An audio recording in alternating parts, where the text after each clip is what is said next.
क्या आपको पता है कि इंडियन आर्मी में कितने रैंक होते हैं और उन रैंक के अकॉर्डिंग उनको कितनी सैलरी दी जाती है? अगर ये सब आप जानना चाहते हैं तो देखते रहिए इस वीडियो को और हम आपको बताएंगे कि इंडियन आर्मी में कितनी पोस्ट होती हैं और उनकी बेसिक सैलरी भी आपको बताएंगे जो कि 7th पे कमीशन में निर्धारित की गई हैं।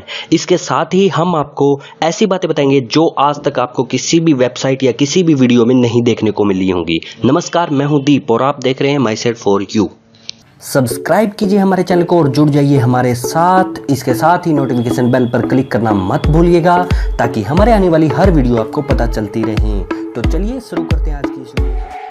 जैसा कि आप सभी को पता ही है कि हम ऑन डिमांड वीडियो भी बनाते हैं, तो ये वीडियो भी ऑन डिमांड वीडियो है। हमारे किसी सब्सक्राइबर ने हमें इंडियन आर्मी के रैंक्स और उनकी सैलरी के ऊपर वीडियो बनाने की रिक्वेस्ट की थी। आप भी हमें अपना कोई भी टॉपिक बता सकते हैं, हम उस टॉपिक पर जरूर वीडियो बनाएंगे। तो चलिए इंडियन आर्मी के बारे में आपको बताते हैं। इंडियन आर्मी में 13 लाख से ऊपर सोल्जर अपनी ड्यूटी कर रहे हैं। इंडियन आर्मी का मोटो है service before self. Service before self. Indian army का हेडक्वार्टर नई दिल्ली में है और अभी इंडियन आर्मी के जो चीफ हैं वो जनरल बिपिन रावत जी हैं, जो कि श्री दलबीर सिंह जी के रिटायर होने के बाद बने हैं। अब बात करते हैं इंडियन आर्मी के रैंक्स की। तो इंडियन आर्मी के रैंक्स को 4 भागों में बांटा गया है। सबसे पहले आता है कमीशन्ड ऑफिसर, उसके बाद जूनियर कमीशन्ड ऑफिसर जिसको जेसीओ बोलते हैं, नॉन कमीशन्ड ऑफिसर एनसीओ और अदर रैंक लास्ट में जो है उसको बोलते हैं अदर रैंक और उसको शॉर्ट फॉर्म में ओआर भी बोल दिया जाता है। कोई भी व्यक्ति इंडियन आर्मी में ज्वाइन करता है तो या तो डायरेक्ट कमीशन्ड ऑफिसर के तहत लेफ्टिनेंट से ज्वाइन कर जाएगा या फिर ओआर की रैंक जिसमें जो है सिपाही की रैंक पर वो ज्वाइन करेगा। एक व्यक्ति जो ग्रेजुएट है और एग्जाम क्लियर करता है वो डायरेक्ट लेफ्टिनेंट की रैंक पर ज्वाइन कर जाता है, और एक व्यक्ति जो ग्रेजुएट नहीं है वो इंडियन आर्मी को ज्वाइन करना चाहता है तो सबसे पहले उसको सिपाही से भर्ती होना पड़ेगा। सिपाही से भर्ती होने वाला व्यक्ति वो इंडियन आर्मी में एग्जाम देकर प्रमोशन ले सकता है। इस एग्जाम में एक टेस्ट होगा और एक फिजिकल टेस्ट भी लिया जाएगा और उसके बाद उसको सिपाही से प्रमोट करके लांस नायक बना दिया जाएगा। उसके बाद नायक बन जाएगा जो कि नॉन कमीशन्ड ऑफिसर में सबसे पहले पोस्ट है। फिर उसके बाद उसको हवलदार बना दिया जाएगा। फिर सभी रैंकों के लिए एक एग्जाम देना बहुत जरूरी है। आर्मी में किसी भी रैंक पर प्रमोशन लेने के लिए आपको एक एग्जाम जरूर देना पड़ेगा और सभी रैंक की अलग अलग रिटायरमेंट पॉलिसी भी है। हवलदार के बाद वो व्यक्ति जेसीओ के तहत सबसे पहले नायब सूबेदार बनेगा, फिर उसके बाद सूबेदार, फिर लास्ट में सूबेदार मेजर की रैंक पर प्रमोट हो जाएगा। एक सोल्जर जो सिपाही से भर्ती हुआ है और वो ग्रेजुएट नहीं है और उसके पास 12th में साइंस साइड भी नहीं थी तो वो व्यक्ति सूबेदार मेजर की रैंक तक ही पहुंच सकता है। सूबेदार मेजर की रैंक के बाद अगर उसका बिहेवियर अच्छा हुआ तो उसको होनररी लेफ्टिनेंट या फिर होनररी कैप्टन की पोस्ट जो कि रैंक है उस पर दी जा सकती है, लेकिन ये जो रैंक है वो बहुत ही कम समय के लिए होती है। इसके बाद उनको रिटायर कर दिया जाता है।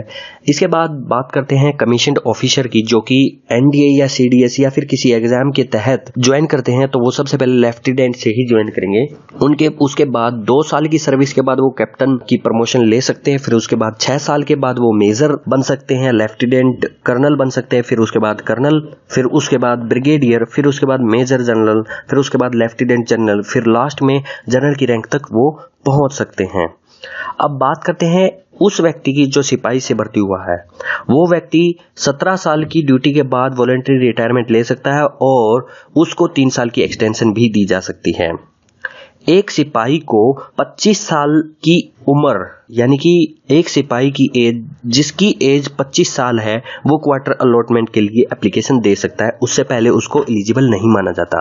लांस नायक या नायक के केस में भी एकोमोडेशन का वही रूल है जो कि सिपाही के केस में था, और सिपाही के केस में जो रूल बनाए गए हैं वही लांस नायक और नायक के ऊपर लगते हैं। लांस नायक 22 साल की सर्विस के बाद रिटायरमेंट ले सकते हैं और नायक 24 साल की सर्विस के बाद रिटायरमेंट ले सकते हैं। एक यूनिट में सिर्फ 50% सिपाही लांस नायक नायक या नायक को क्वार्टर अलॉटमेंट की एप्लीकेशन को पूरा माना जाता है। कहा जाए कि एक यूनिट में 50% सिपाही, लांस नायक और नायक को क्वार्टर अलॉट कर दिया जाएगा। ऐसा इसीलिए किया जाता है कि अगर सभी क्वार्टर अलॉट कर दिए जाएंगे तो कोई भी सिपाही, लांस नायक या नायक यूनिट में नहीं रहेगा। इसके बाद हवलदार की जो सर्विस है वो 26 साल है, नायब सूबेदार की 28 साल, और उसके बाद हम बात करें सूबेदार की तो 30 साल और सूबेदार मेजर की 34 साल। रिटायरमेंट एज बताई गई शायद 32 साल हो। पूरी एक यूनिट में एक सूबेदार मेजर होता है। और हम बात करें कि हवलदार और नायब सूबेदार की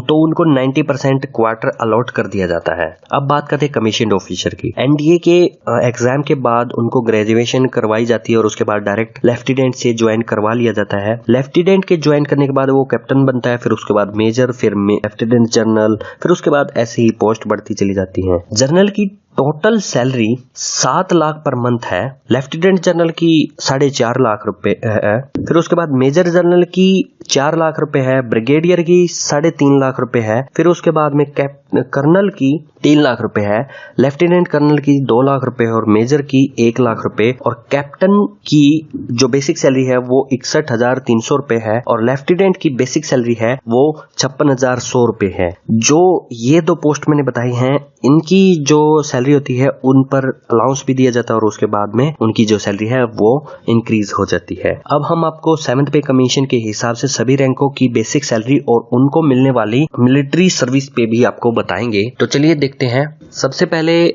बात करते हैं सिपाही की। तो सिपाही को मिलिट्री सर्विस पे 2,000 रुपए मिलता है और वो पे बैंड है वो 5200 से लेके 20,200। जैसा आप देख रहे हैं उनकी ग्रेड पे है 1800, और इनको बेसिक सैलरी जो 6 पे कमीशन में मिलती थी वो 7,000 रुपए थी, जो कि बढ़ाकर 18,000 रुपए 7th पे कमीशन में कर दी गई है। फिर उसके बाद लांस नायक की बात करें तो 2,000 मिलिट्री सर्विस पे मिलता है और उनकी 7th पे कमीशन में बेसिक पे जो है 21,700 बनी है। नायक की बात करें तो उनको भी 2,000 रुपए मिलिट्री सर्विस पे दिया जा रहा है, क्योंकि अभी अलाउंस डिक्लेयर नहीं हुए इसीलिए उनको 2,000 रुपए ही अलाउंस दिया जा रहा है। उनकी जो ग्रेड पे है वो 2,400 रुपए हो जाती है और 9910 के हिसाब से 6 पे कमीशन में बेसिक पे थी, जो कि अब हो गई है 25,500। ये हर साल बढ़ती रहती है इंक्रीमेंट के हिसाब से। हवलदार की जो मिलिट्री सर्विस पे है वो है 2,000 रुपए, जो कि 250 की ग्रेड पे में अब उनकी जो बेसिक सैलरी बनी है वो 29,200 रुपए बनी है।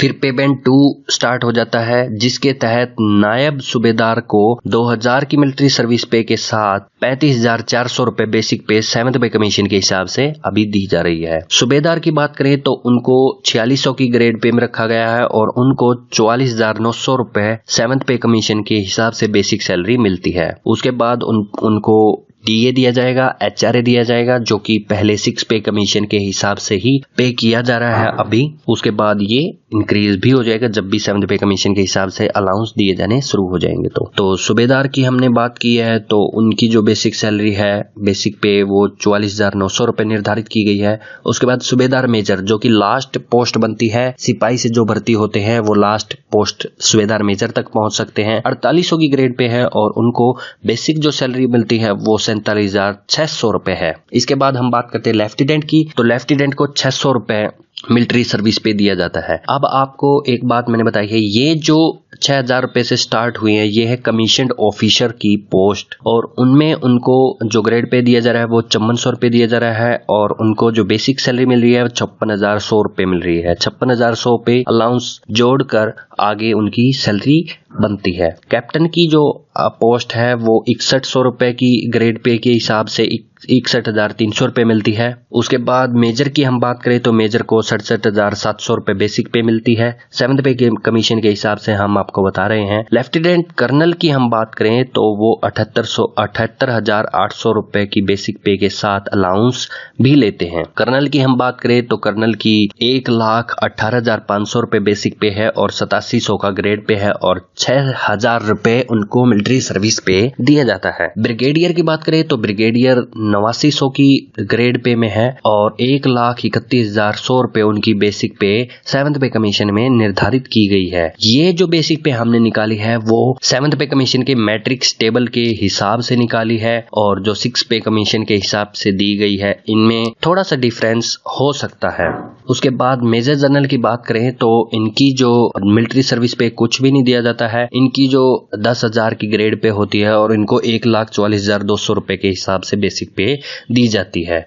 इनकी फिक्स सैलरी मैंने आपको पहले बता दी है, इसके बाद भी आप एक बार देख सकते हैं। लेफ्टिनेंट जनरल जो है उनकी जो 6 पे कमीशन में 67,000 रुपए फिक्स थी बेसिक पे, अब वो 1,82,200 रुपए हो चुकी है। तो आपने यहाँ पर देखा कि अलग अलग पे बैंड के हिसाब से आपको यहाँ पर हमने उनकी बेसिक सैलरी बताई है। बेसिक सैलरी के साथ डीए और एचआरए जैसे अलाउंस भी दिए जाते हैं। ये allowance washing allowance, high altitude allowance, Siachen allowance या अदर अलाउंस भी हो सकते हैं। Clothing allowance, ration allowance. Ration allowance तब दिया जाता है जब कोई सोल्जर अपनी ड्यूटी को छोड़कर अपने घर पर आ जाता है, उस टाइम पर राशन अलाउंस दिया जाता है। आर्मी में बहुत से ऐसे अलाउंस होते हैं जो एक सिविल पर्सन को नहीं दिए जाते। बेसिक सैलरी पर लगने वाले इस सभी अलाउंस को रैंक्स के आधार पर दिया जाता है। हमने इस वीडियो में आपको इंडियन आर्मी के रैंक और 7th पे कमीशन के हिसाब से मिलने वाली बेसिक